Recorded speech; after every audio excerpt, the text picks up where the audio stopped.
Usa kaming gabi mga angkol ug mga auntie, tugod isab ko ninyo na mga ina sa tagkatahuran ini mga oras ha. Kumusta mos? Ayan, siguro sa mga ganitong oras marami na pong inaantok, no? Pero bawal ang inaantok sa programa natin. Kasi tutoy na lang. Ayan, hello din po sa mga nasa lansangan pa ngayon, no? Yung mga nasa daanan habang naghahanap buhay. Yan, sa ating mga driver. Ayan, basic na po yan. Nakatutoy na sila sa ating programa. Of course, sa mga Grab, Lalamove, bus, konduktor. Tama-tama po yan. Sa San Agustin pala, no? Laging nakatutoy po yan sa programa natin. Yan, siyempre din, hindi kumpleto ang ating araw pag wala yung ating mga PSG, mga pulis sa gate. Yan, sa mga nakatutoy din natin, no?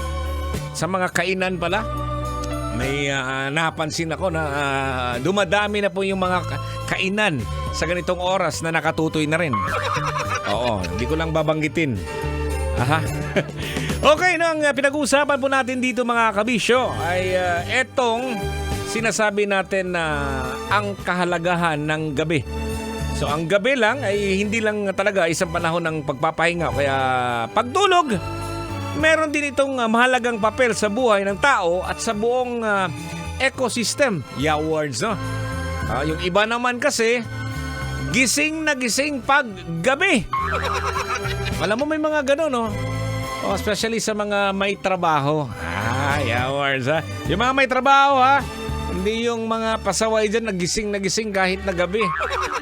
Gabudlat lang yung mga mata. Shout out kay Jebby Cipriano, no?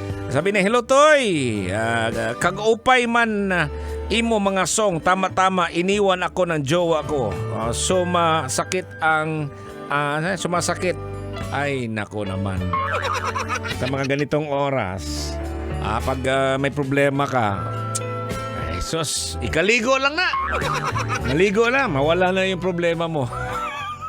Pag-augma, kinabukasan andyan pa rin. Or kaya naman, lusi-lusi lang skigulgon. Ayan. Ito na po yung sinasabi natin na ang gabi po ay mayroong malalim na kahalagahan yan sa iba't ibang mga aspeto sa buhay ng tao. At syempre, kailangan din yan ng ating kalikasan, no? Hindi lang ito panahon ng pagtulog mga kabisyo. Oo. Swerte yung panahon ng pagtulog.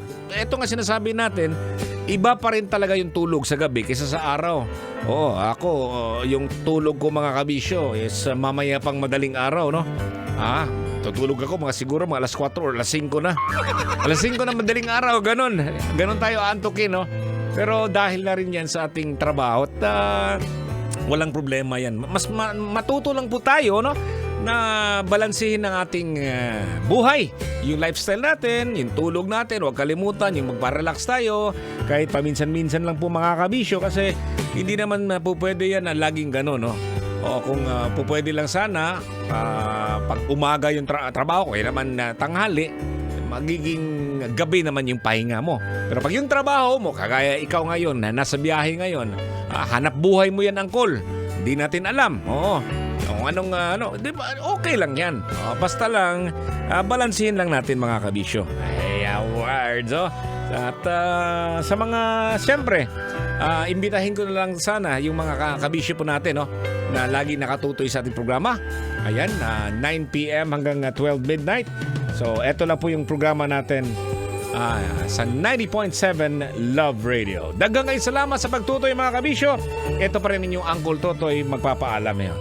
Amping pirmi. God bless mga kabisyo.